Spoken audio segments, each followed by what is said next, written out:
have the right to remain silent. Anything you say can and will be used against you in a court of law. You have a right to an attorney prior to and during any question. If you can't afford one, the court will appoint one for you. Do you understand your rights? When the wolf is at your door, your running's over, that's for sure. He already knows all about you. Cut you down, no matter by you. Now you better walk the line. Real life,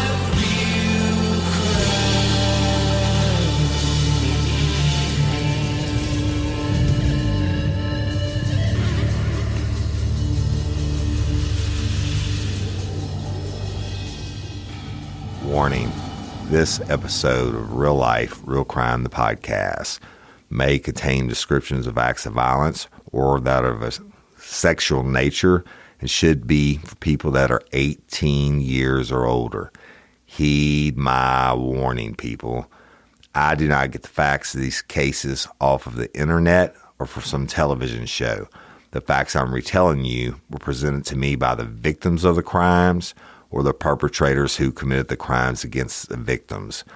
My descriptions of the crime scenes, what I saw with my own two eyes.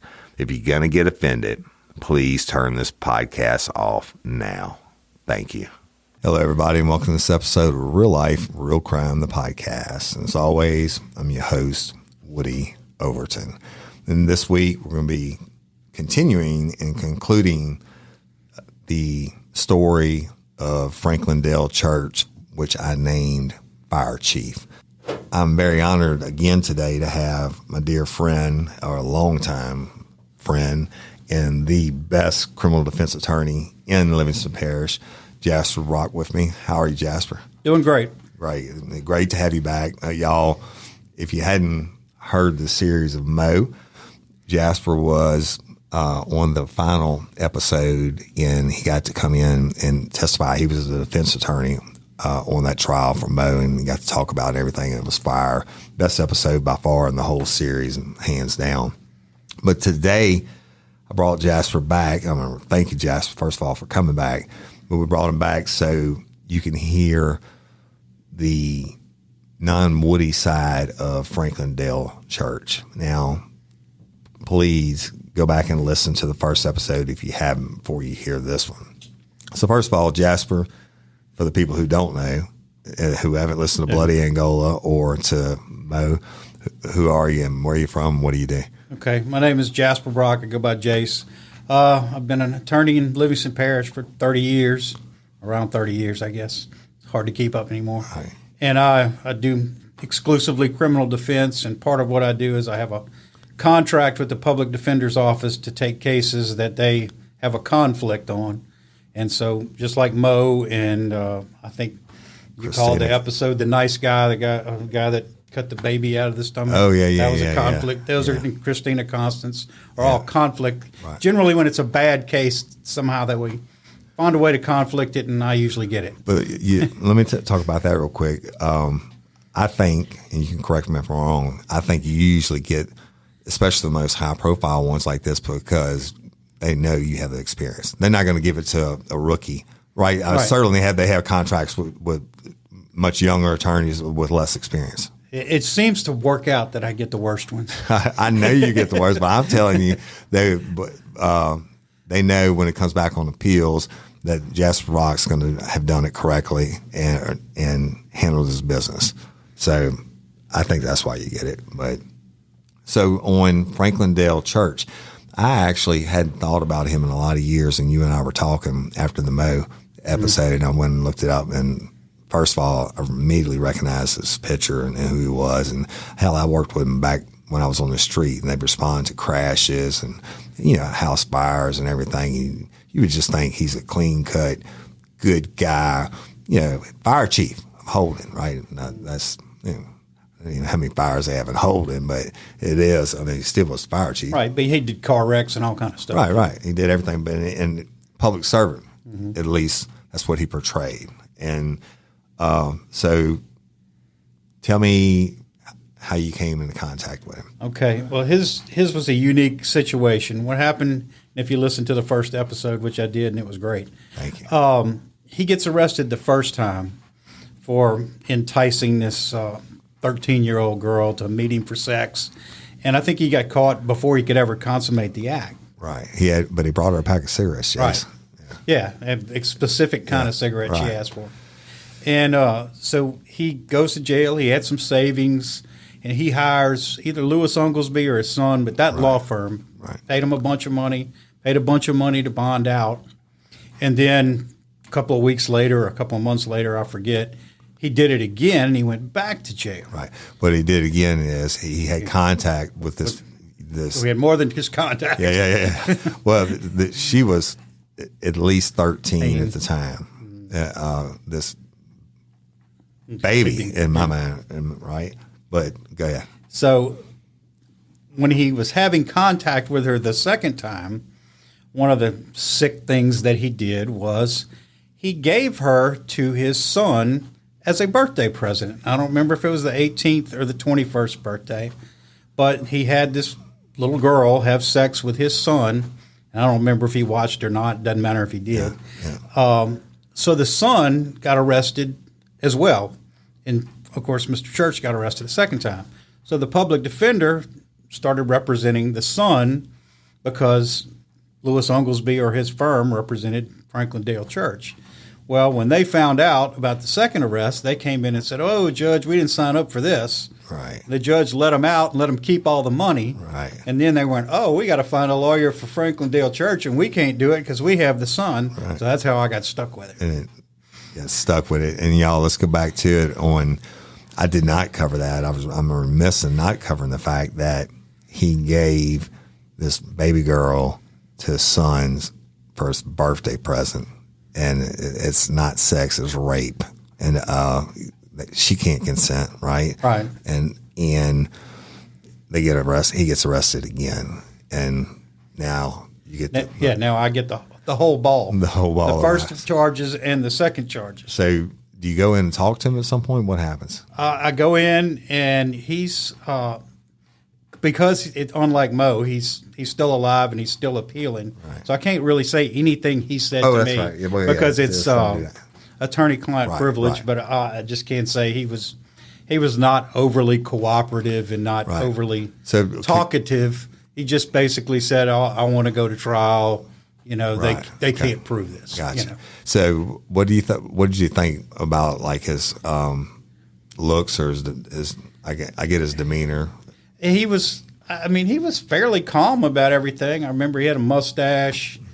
He wasn't a big guy. I mean, he wasn't like didn't look like Brad Pitt that 13-year-old girls would be falling all over him. Right. He wasn't young. It wasn't like he was 22 or 23. He was an older guy. Right. So it was shocked me that any 13-year-old would do any of these things with him, but willingly. Well, I know that he, grooms his victims, and it came out in the trial, all the other family members that come forward that he did over the years, and the mama even catching him doing it to one of the girls, or fingering whatever he was doing to her, and the mom was like, "Oh, boys will be boys. They're just going to do that." Oh, yeah. She just excused it and threatened to punish the cousins and sisters and everybody that had told on him. Yeah. That's crazy. So he'd gotten away with it his whole life. Yeah. And that's because he was smart until he wasn't.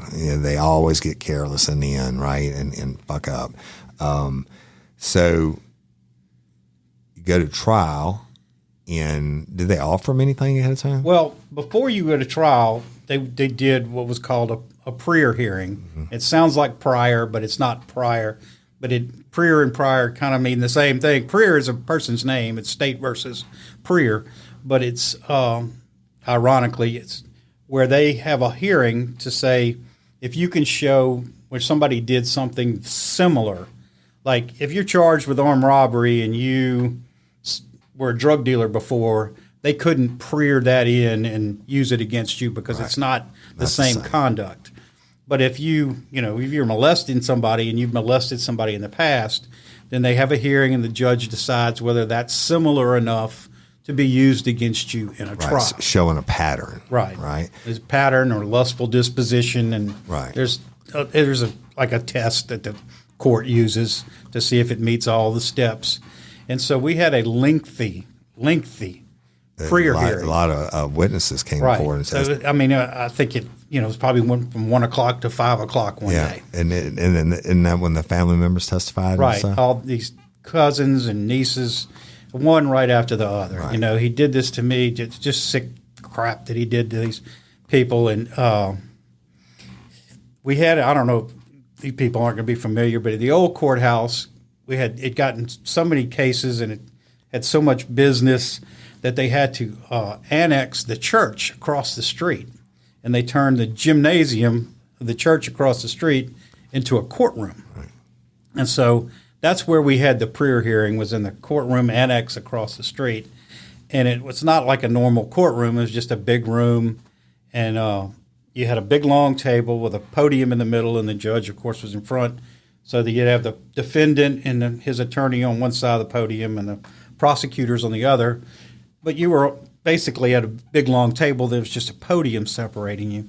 So we had this hearing, and every one of his cousins or sisters or whoever came in and testified.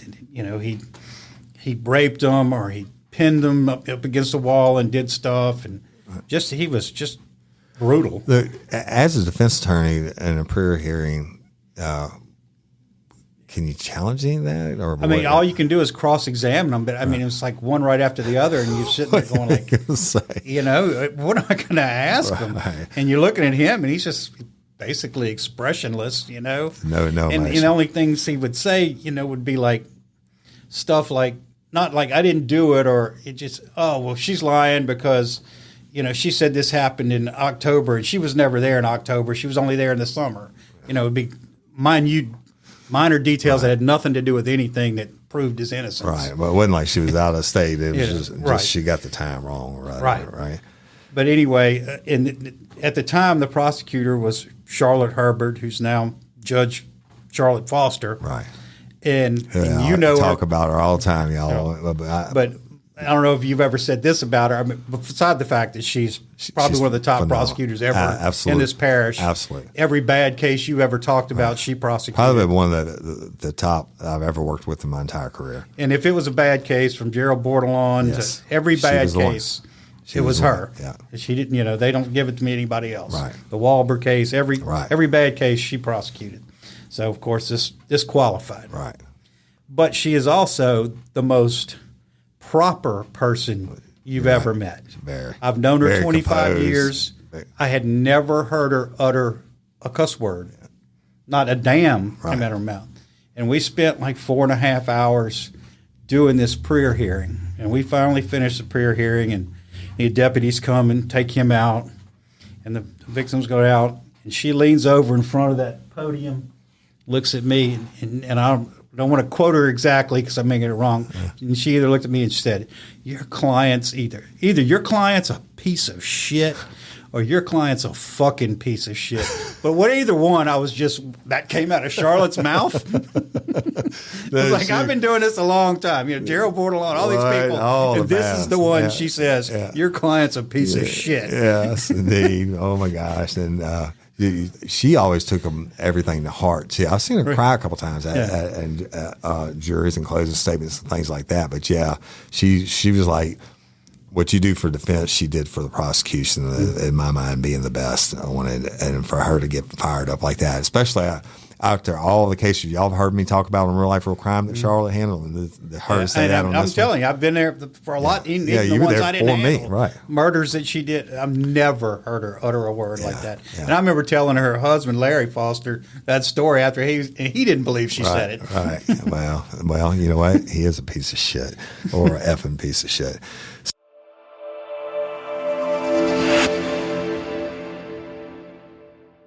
Hey, lifers, you want to hear something that's even more shocking than any true crime episode?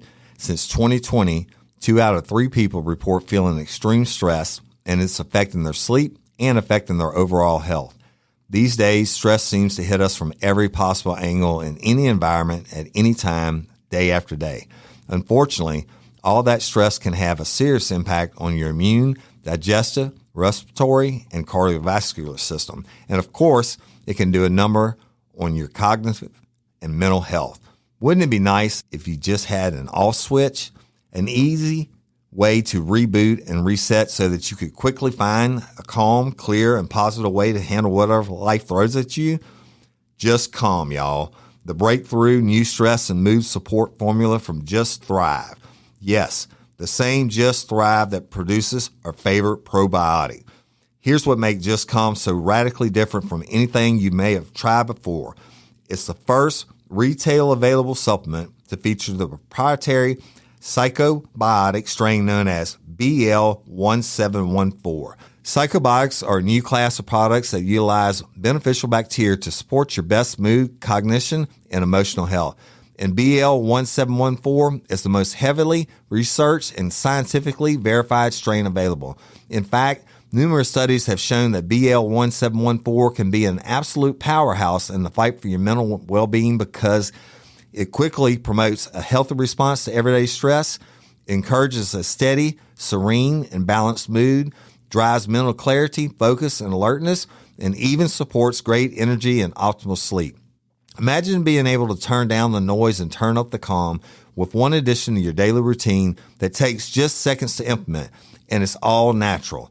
This is true stress management support that's built for the modern world. So bring on the Hey ladies, are you feeling overwhelmed by hormonal changes? Well, you're definitely not alone. There are more than 1,000 hormone disruptors living in our environment right now. It's in your food, your water, the air you breathe, the clothes you wear, your skincare products. They all mess with your hormones. Then there's the natural hormone changes your body goes through, premenopause, menopause. And while it's a natural process, it doesn't mean you have to suffer through it.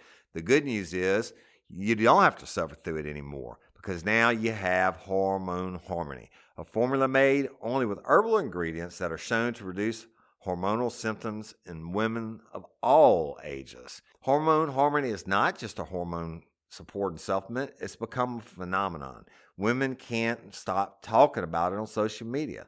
A bottle of Hormone Harmony is sold every 24 seconds. And the biggest benefit?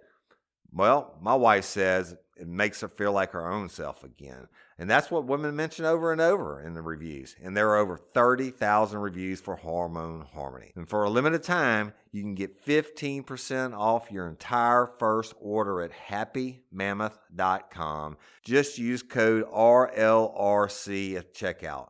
That's happymammoth.com and use code RLRC for 15% off today. That's happymammoth.com and use code RLRC.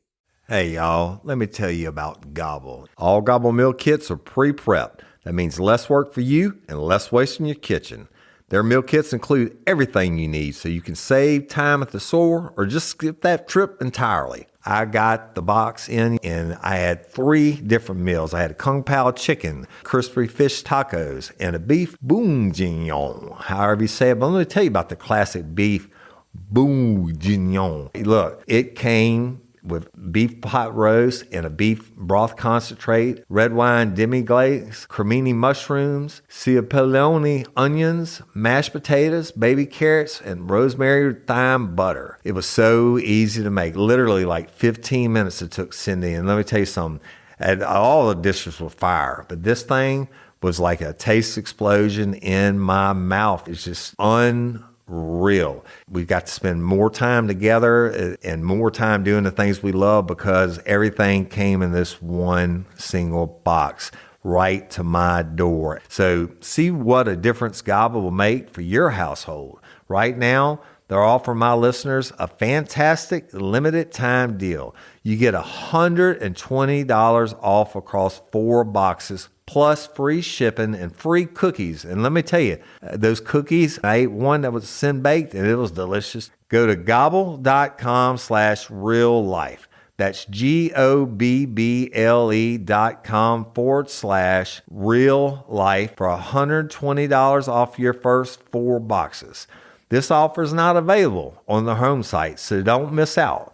This is genius. It's taste explosions in your mouth like you never had. Insufferable rush hour traffic, the deadlines and mounting pressures at work, and the relentless miles-long to-do list. With Just Calm, you'll have the power to take on the day feeling cool, collected, and in control. Paired with Just Thrive Probiotic, this is one dynamic duo for proven gut, immune, and mood support to help you live your best life. If you're ready to up your game and feel your best, you can get 15% off both Just Thrive Probiotic and Just Calm or any of their other scientifically proven products when you go to justthrivehealth.com and use code RLRC at checkout. That's RLRC at justthrive.com. Use that code at checkout, y'all. You can thank me later. Peace.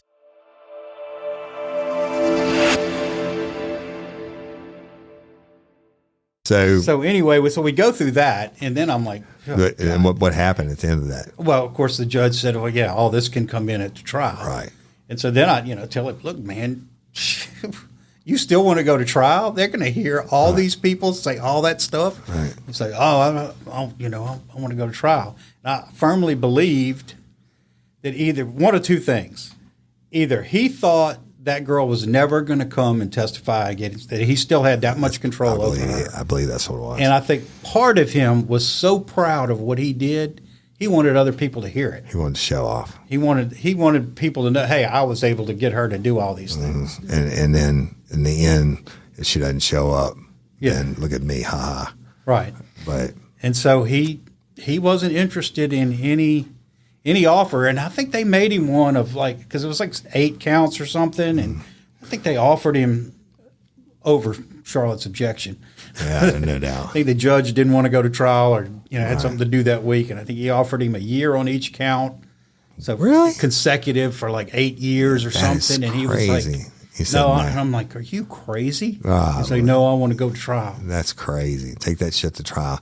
You and I talked about this briefly when I was reading it. I was surprised. I guess prosecution has a reason that it wasn't any aggravated rape charges. It was all indecent behavior. Yeah, I don't understand why they billed it how they did. Because and the evidence was basically overwhelming. Yeah, she had made a she admitted statement. it. She admitted it in the CACs, the Child Advocacy Center That interviews. it happened. You had all Her nipples were pierced. Well, not only were her nipples pierced, they had the implements that he used to pierce with his and her DNA on it. I didn't know that. I didn't know it. So they had him just dead to the rights. Yeah, they had all just So mounds of evidence. They go back to Dave and Christina Constance, and they weren't going to go for any aggravated rapes. Then they told me I was supposed to have the meeting with Scott and them. Leanne was technically lead on that. Charlotte wasn't. Charlotte ended up being, but Charlotte didn't do Christina. Leanne did. Yeah, so she did. Yeah. David. Or she was at least supervised because I'm gonna tell you what happened. I thought we were going for the death penalty. We got 40-something cases, and I was supposed to have the meeting the next day, and never call ever came. The next morning, Charlotte walks up. It's Leanne's shit. And Charlotte walks up, and I was like, oh, this isn't going to be good for me. And she said, Woody, we're going only molestations. We're not, don't go in there and say anything about aggravated rape, I went in there. I said aggravated rape. I just in front of the grand jury. And then people got all pissed off, and that's when they cried and slammed their hands on the table. And one person said, Detective Overton, I want to know how come this person's been getting away with this 40 years. I said, that's a great question. I asked Madam Prosecutor. And that's when Charlotte got up and left and went and called Scott Parley, and they came back and said, we're going 4 counts of aggravated rape. Yeah. So I get it. I mean, it's a lot of money. Well, this one, I don't think ever went to a grand jury. Yeah. So it's a lot of money, and whatever the reason may be, it's a sick case. It's worse than anything I've ever had. Just out the box. But so y'all go to trial, and can you tell me about if you remember anything about voir dire during the jury selection or anything? I don't remember the voir dire too much. I don't think we had a hard time getting a jury. The trial was just brutal. Yeah. There was just not much you could do. I mean, what do you, From a defense standpoint. All you can do is like when this cousin gets up there and says, well, wasn't it true you weren't ever there in October? Yeah. No, I think I was. Oh, okay. Well, I remember the biggest point I scored in the trial probably was the Livingston cops. Randy Dufresne and When they first got him at the ballpark, right. he had gotten up there and said something that was just totally wrong about how they did it or where they did it or where they took him. And so I spent 20 minutes on, he's lying about this. He's got to be lying about everything. He was just mistaken, but Right. You're trying to poke the holes in the box like you told me. But there wasn't a whole lot of other than that. Yeah. And we were hoping that the girl wouldn't get on the stand. Yeah. But she did. And I remember just learning stuff on the stand that I didn't know. Yeah. What about when they were questioning her about her calling him daddy, and I had it. I read it in the last episode, and she was like, "I don't think I can say that." I'm like, you can say it, and then Charlotte got it out of her and stuff. But him putting a dog collar around on her neck and covering up and whipping her. There was all kind of crazy stuff, and did they like the piercing the nipples and giving it to her? So because I wasn't there, her son. Yeah. Crazy stuff that got worse and worse. Did they introduce the DNA on the nipple piercing stuff at the trial? I think they did. Yeah. Wow, that's crazy. And it was I forgot what I was going to say, but it was crazy how he contacted her after the first arrest. That the mama had taken her to like a condo in Destin or something, and she kept staying in the bathroom or whatever. And finally, mom was like, "What are you doing in the bathroom?" She said, "I'm reading my Kindle." And somehow they get on the Kindle. Somehow he figured out, or she figured out how to email back and forth through a Kindle or message. Yeah, if it's not. And I never heard of that. And I have a Kindle. And I had another case where they were people that weren't supposed to contact each other, and I don't remember what case it was. They were doing it through the comments, like on. Hi, everyone. I'm Dr. John White, WebMD's Chief Medical Officer and host of the Spotlight On series from WebMD's Health Discovered podcast. For this special 2-part episode, you'll hear up close and personal journeys about being diagnosed with a rare type of cancer, multiple myeloma. He looked at me. I have been his patient for more than 20 years. And he said, "This is really strange. You're an African American, age 57. I've never seen this before." This back pain that you're continually having with no signs of osteoporosis. No signs, exactly. And I didn't have any signs of osteoporosis in my family history. Listen to Health Discovered on the iHeartRadio app or wherever you get your podcasts. Lucky Land Casino, asking people, what's the weirdest place you've gotten lucky? Lucky? In line at the deli, I guess? Aha, in my dentist's office. More than once, actually. Do I have to say? Yes, you do. In the car before my kids' PTA meeting. Really? Yes. Excuse me, what's the weirdest place you've gotten lucky? I never win and tell. Well, there you have it. You can get lucky anywhere, playing at LuckyLandSlots.com. Play for free right now. Are you feeling lucky? No purchase necessary. Void where prohibited by law. 18+. Terms and conditions apply. See website for details.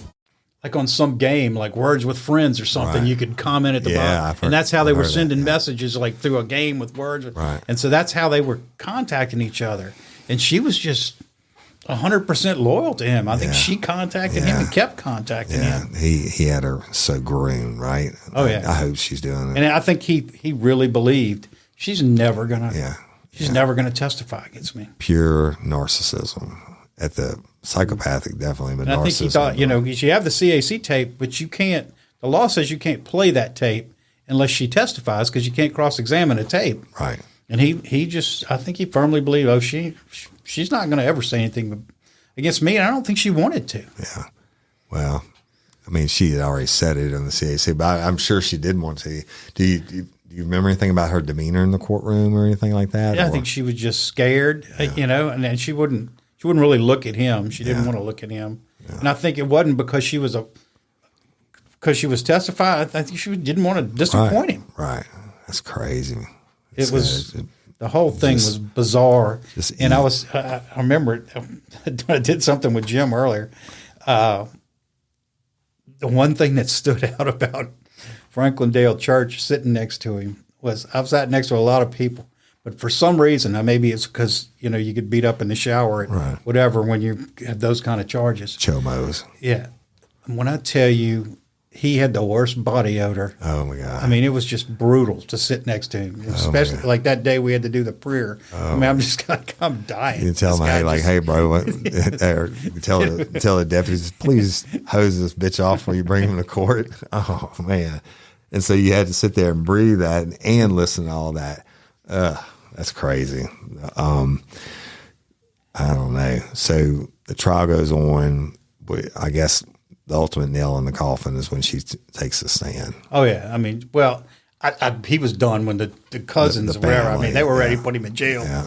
And then I think it probably took him like 10 minutes to convict him. Yeah, longer to pick the jury foreman than it did to convict him. It did not take long. So they wanted to kill him. Yeah. And that's why I used to tell people, I'm like, are you stupid? You're going to get there and you're going to have a jury of regular people who go to church on Sundays and have kids and don't rape them and have regular jobs and whatever. And it's really not a jury of their peers, right? Because they're not fucking child molesters and everything else. And they're going to want to kill somebody. And that's the truth. And I mean, unfortunately, that's how it is. They want somebody to pay.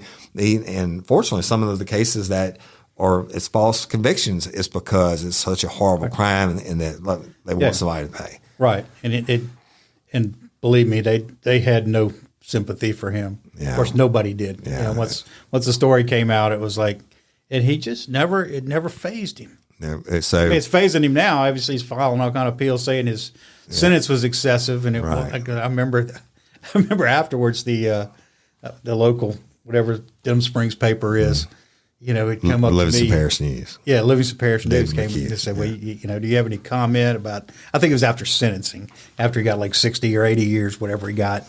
And they said, you have anything to say? I said, no. I was like, I had him, but he turned down 8 or whatever it was. He got what he deserved, a dumbass. Right. That's right. And I think at that point. Because I remember a judge coming, did you really say that in the paper? Yeah. Well, I mean, you meant it. Call a spade a spade. So let's go back to, because I wasn't there. I think the listeners will find it interesting. When they go out and, as a defense attorney, if they come back and say, the jury's back in that fast, you're screwed. Yeah. Or it's not. Yeah, there wasn't one. You're not screwed. I knew your client was screwed. I knew before they went out that I didn't have time to go eat dinner or anything. I better hang around. This one was coming back. This one was coming back pretty quick. So they bring y'all back in, and I know that excitement's in the courtroom, the tension, whatever. And they bring the jury, they file them back in, and the judge says, "Have you reached a verdict?" And they hand it out. Can you tell me what happened at that moment? Yeah, he basically did no real reaction. So they said, count one. Guilty. I'm looking at him, and he's just pretty much stone-faced. Yeah. And, it was like he wasn't fazed by it. I mean, I'd have been, on the floor knowing I was going to prison forever. But exactly. He was unfazed. The thing that stood out about the verdict was when it was over, a lot of times we'll go in the back and talk to the jurors. Right. And a lot of times you'll go back there to see what you could have done better. I knew there wasn't anything I could do. I wasn't. I just went back there just to thank them for their time or whatever. And of course, Charlotte had gone in before me. She was probably in there a couple minutes before me. I had done something. Went into the back, and she was already in. Well, I opened the door and I walked in, or the bailiff opened the door. And I walked in, and I could tell. I mean, they wanted to kill me. Yeah. You could tell they wanted to kill me. Piece of shit? Yeah. And I remember Charlotte going, "Hey, no! It's not. Believe it. He didn't even want to be here. He's a nice guy. Yeah. It's not. He didn't want to even represent that guy. Exactly right. So holy shit. Charlotte could feel it. That there's about to be another crime in the courthouse. Yeah. Right. Because they literally were ready to kill me. Yeah, and that goes back to the regular people can't hear this shit. It's like Real Life or Crime. that when I started with the concepts, I'm like, fuck, they want to hear a story. I'll tell them a story because I was listening to all those number ones, and it was like John and Ramsey and reading over, and I'm like, I'm gonna tell them some real shit, and because they're true crimes, the number one genre in the world, right? Until they actually hear it. I was in Dallas a couple weeks ago doing I was co-speaking at Podcast Movement on how to have more than one successful podcast, and the ladies that were on the stage with me, they have two. And we got done. They were like, "Oh, we'd love to do something. We'd love to do something." I'm like, "Cool." I said, "I'm working on whatever." It was the Darla Routier case, the death row mom out of Texas. They were like, "Oh no, we don't do any cases about kids." I'm like, "What do you mean? We don't do cases about kids?" I'm like, "Fuck, kids get killed too, and raped and everything. That's a huge part of it, but nobody wants to talk about that." Right. But it's a real deal. But back to I'm going to touch on that real quick because it just came to my head. You know what? When you walk in that room and the jury is having hatred toward you, or like, let's say Denny Perkins, attorney who gets on the news and whatever, and everybody's having such hatred against this guy, you know what? Fuck, everybody deserves a right. I mean, with I got all kinds of threats and, Facebook, people posted Facebook comments about me, how, when Jeffrey, I can't even remember his last name.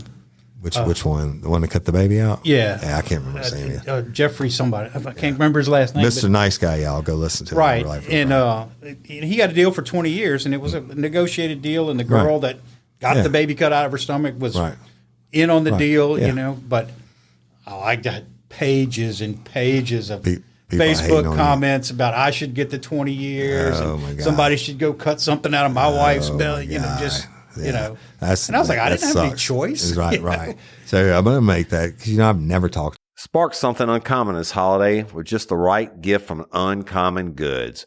The busy holiday season is here, and Uncommon Goods makes it less stressful with incredible hand-picked gifts for everyone on your list, all in one spot. Gifts to spark joy, wonder, delight, and that's exactly what I wanted feeling. Hey, y'all, I ordered a super cool piece. It's a candle with a sculpture of LSU's Tiger Stadium on top of it. And each officially licensed laser cut wooden replica features up to 4 layers of detail, creating a bird's eye view of a specific football field, seating section, and more. And every label includes your stadium's name, the team's logo, and school location. And it has a coconut, soy, vegan wax infused with sandalwood smell that creates tailgates and touchdown scent profile, reminiscent of game day. It's invigorating like fresh cut grass and nostalgic like smoke from a pre-game grill, and calming like the crisp autumn air of a new semester on campus. Y'all, I love it. I have it at the base of my TV, and I'm ready to watch the Tigers play on Saturday night, right? Uncommon Goods. Look, when you shop at Uncommon Goods, you're supporting artists and small independent businesses. And many of their handcrafted products are made in small batches. So shop now before they sell out this holiday season. Uncommon Goods looks for products that are high quality, unique, and often handmade or made in the U.S. They have the most meaningful, out of the ordinary gifts anywhere. They even have gifts you can personalize. From holiday hosts and hostess gift to the coolest finds for kids to hits for everyone from the book lovers to diehard sports fans. Uncommon Goods has something for everyone, not the same old selections you can just find anywhere. And with every purchase you make at Uncommon Goods, they give $1 to a nonprofit partner of your choice. They've donated more than $3 million to date. So to get 15% off your next gift, go to uncommongoods.com/RLRC. That's uncommongoods.com/RLRC for 15% off. Don't miss out on this limited time offer. Uncommon Goods, we're all out of the ordinary. About that, y'all, everybody, no matter how big of a piece of shit they are, deserves, and not only deserve it, I want them to have the best counsel they can have, because I've never had anything of mine turned over on appeal. You know why? Because every motherfucker I went up against was like Jasper Brock, and they handled their business, and shit didn't get, they couldn't claim an ineffective counsel. They can claim whatever the fuck they want to. They're going to, but it gets thrown out because he had the best. And people don't realize, you get doing your job. You get these people, and some of them you don't have a problem with. You have a problem with what they did, right? But as a cop, you probably arrested hundreds of people. You were like, if I wasn't arresting this guy, I could have a beer with him. Or I get to jail and book him in, and we're shaking hands when I'm leaving. Right? I'm like, hey, you fucked up. Franklin Dale Church was not one of them. Yes. He was not somebody I want to have a beer with. He's not somebody I want to discuss or sit next to. Just sit next to him, again. smell him again. Yeah. But Jeffrey, he was just like you call it. He was a nice guy. I didn't have any problem with him. Yeah. Christina Constance. Yeah. She couldn't have been any nicer. Nicest lady in the world, but she just happened to suck her 7-year-old's dick. And there's some that you just, I can't get away from. Oh yeah, fast. it's like Mark Lewis. I almost lost my job. There's a couple of them almost lost my job when we were alone. That was straight. Shit. I almost got Mark Lewis, and the only reason I got out of that one was I went to the jail to see him because back then they used to talk to you before they gave it to you, right. Then just drop it on your desk. Right. And I went to go see Mark Lewis, and for the people who don't know, he's the one that killed Caitlin Idell. Screwdriver Red, yeah. And I walk in, and they bring him in the room, and he sits down. He goes, "I know you." I said, "How the hell do you know me?" And I had a daughter the same age as Caitlin, and the same age at the same time when I was doing Franklin Church. My daughter was the same I had a age. 13-year-old daughter when I was trying that case. My daughter was the same She's age. now 23, but at the time she was 13. But anyway, I walk in, and he goes, "I know you." And I said, "Well, how the hell do you know me?" He goes, "Well, I was just in your house last week." I was like, "What? You were in my house last?" He said, "Oh yeah, you had that cabinet built. That was the painter they sent in to paint your, your house." I was like, "Are you shitting me?" That was enough to get me out of it. Crazy, right? So you got out on that ground. Prior knowledge. Wow, fuck him too. That's crazy. But yeah, I mean, Franklin Dale Church. Special breed of monster, right? I can't even remember all the stuff. I mean, like the Pearson was one that just they're giving it to the son and I think he belonged to some like fantasy sex club. I didn't know those even exist, like a fantasy football league. Yeah. And they would meet or either over the internet or actually meet. And he had bags of like sex toys, and they would go through all their fantasies and whatever. And he just was. He was proud of what he did. Yeah. I mean, you could tell. I mean, he was just when that girl was talking to him or those people were talking, he probably puffed he up. just perked up. It was like, I did that. I did that. And he got away with it for however long. And you're just looking at him going, well, not only do you stink, but come on, man. Right, no shit. Like, at least be over there faking it, going, bullshit, I didn't do that. Right. Show some and throw something down. I'm going to ask you this. Like the confirmation for Kavanaugh, he's in there screaming, I didn't do that.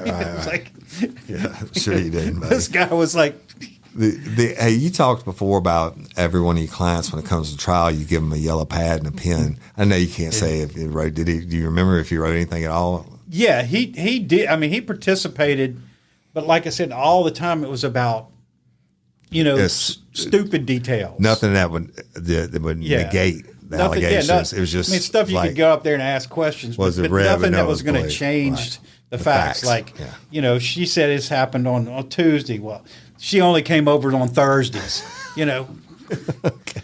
But you're telling me she came over and she's 13. What was she doing at your house? And you didn't put the dildo inside of her, whatever he did to one of them. Or the DNA. It was like, yeah. How do you explain that? He's like, that's crazy. So she wanted me to do that. Whatever. Yeah, because she can consent. Right. And I don't know. I got nothing else to say about it. It's. I've done a lot of them, and that's not one I would ever want to do again. Tell me, I'm going to ask about this. So, in case the listeners don't know, when you get found guilty, then you get locked up, but they have to come back for a sentencing date. Do you remember anything about that? Well, yeah, because you... y'all, this is raw and unscripted. Okay. Right. The whole thing's pretty much raw. Right. I'm not overly prepared for this.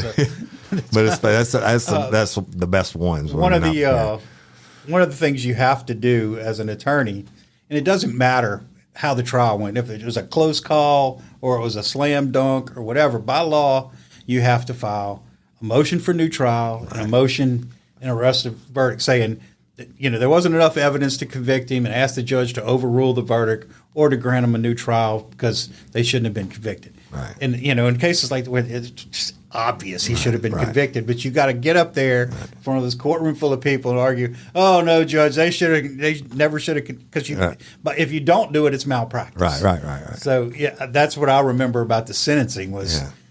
Doing that. Having to stay, and there's a courtroom full of people because it was high profile. Yeah. Oh no, Judge, they didn't prove their case. And Charles but looked you at you hated like, that. right, I didn't prove. Who was the judge? Bruce Bennett. I think. Oh God, yeah, he doesn't play anyway, right? Yeah. And then, so you had to do that. So you have to argue all that stuff and embarrass yourself because there's plenty of evidence. I've see seen some that lawyers Facebook just shit. kind of bail it in and go, "Judge, motion for new trial." He's all right. Make your argument. Well, it's in my motion. Yeah. Read it. Yeah, I don't want to say I don't need this. I don't need to say it out loud. It's in my motion. Right. Oh my God. Yeah.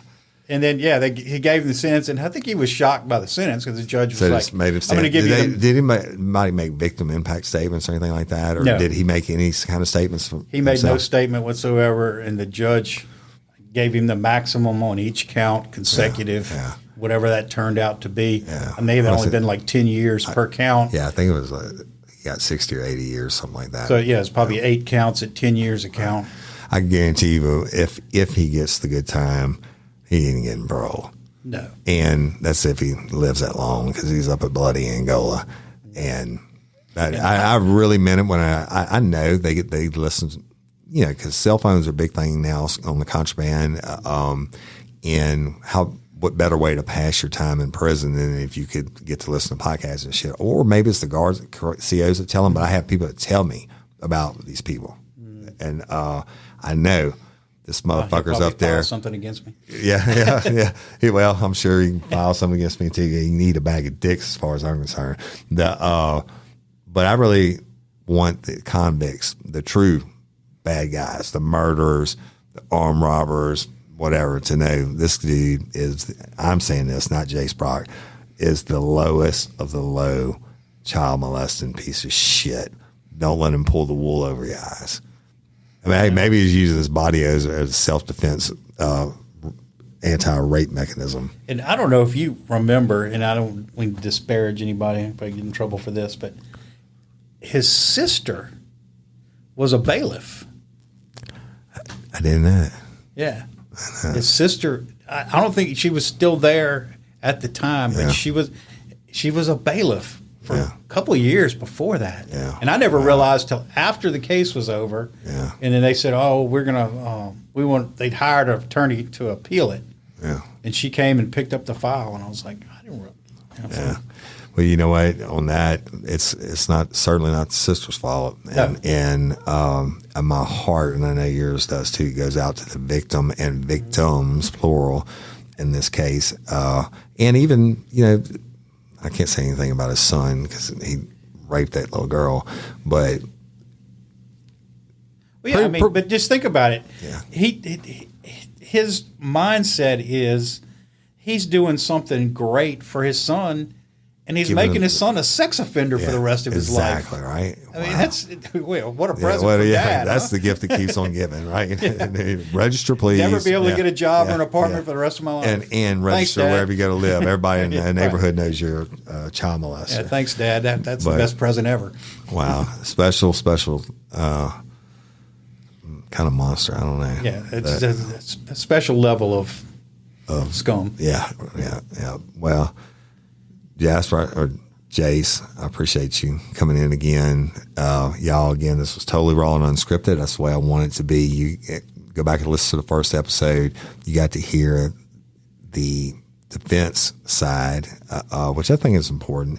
And I think it's important, too, that people actually know that defense attorneys have to do their job. And everybody, even this piece of shit, deserves a defense. And for all under those our people, because I Constitution. read the comments that, they're all out after Jared Ambo for representing Denny, and, He's doing his job. Yeah, I mean, is he making money? Sure, Yeah, I mean, sure I'm he sure is. they Sure he is. liquidated everything they own to pay for him, but Right. it's not, Yeah. all these people, he needs to be in prison with him. Yeah, well, That- you know what? that The crap needs to Constitution, go. Yeah. the Constitution, you have a right Yeah. Right, to the defense, right?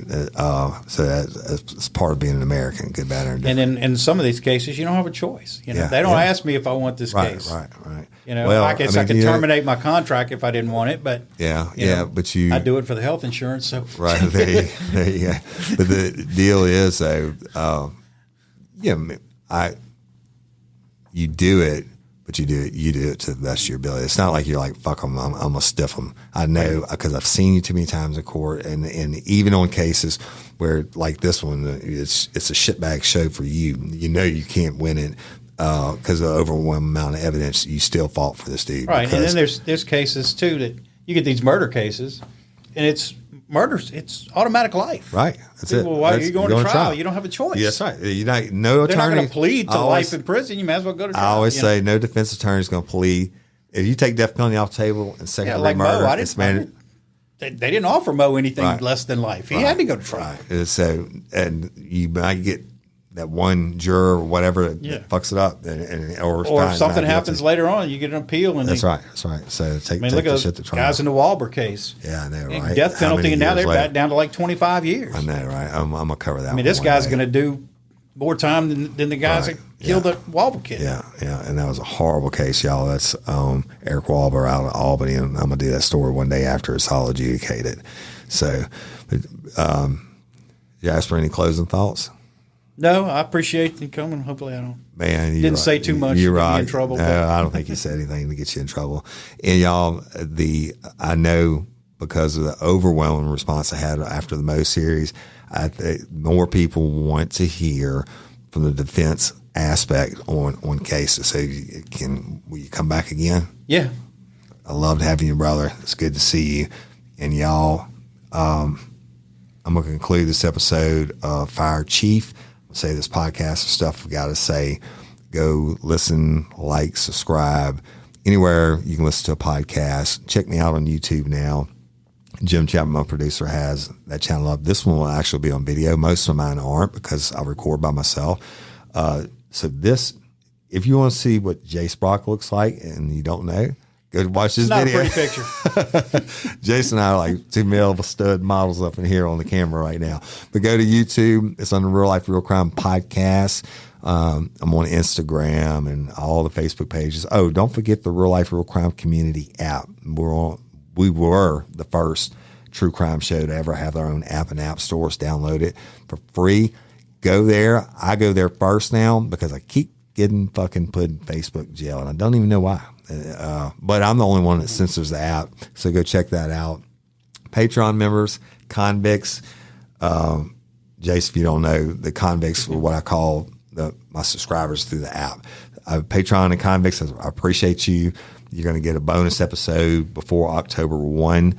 They'll be locked up in a vault, and that'll make like 17 or 18. So y'all, I get the messages every day from a new lifer. Hey, I just binged 11 hours or how many hours and more content. If you want, go subscribe and you'll get all those bonus episodes, plus your commercial-free early releases of each episode.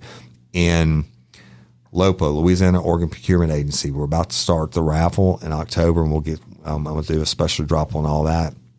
But if you're a lifer from, pick a country, Jace. Germany. If you're a lifer from Germany and you want to be an organ donor, you don't have to be from Louisiana. Go to lopa.org, fill out the little form. It takes like 2 minutes. Become an organ donor and save lives, people. That's what it's all about. And I'm Woody Overton, your host of Real Life Real Crime, the podcast. Until next time or ever, don't let me catch you out on Murder Bayou. Peace. Real Life Real Crime is a true crime podcast brought to you by your host, Woody Overton, executive producer, Jim Chapman with Envision Podcast Studios. Your music is provided by Chase Tyler and the Chase Tyler Band. Follow me on Instagram at Real Life Real Crime or at Overton Woody.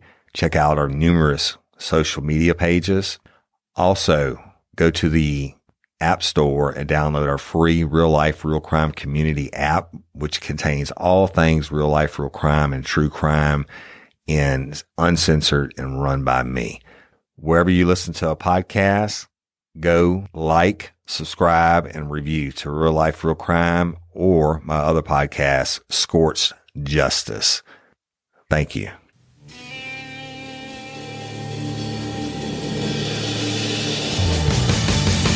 You have the right to remain silent. Anything you say can and will be used against you in a court of law. You have a right to an attorney prior to and during any question. If you can't afford one, the court will appoint one for you. Do you understand your rights?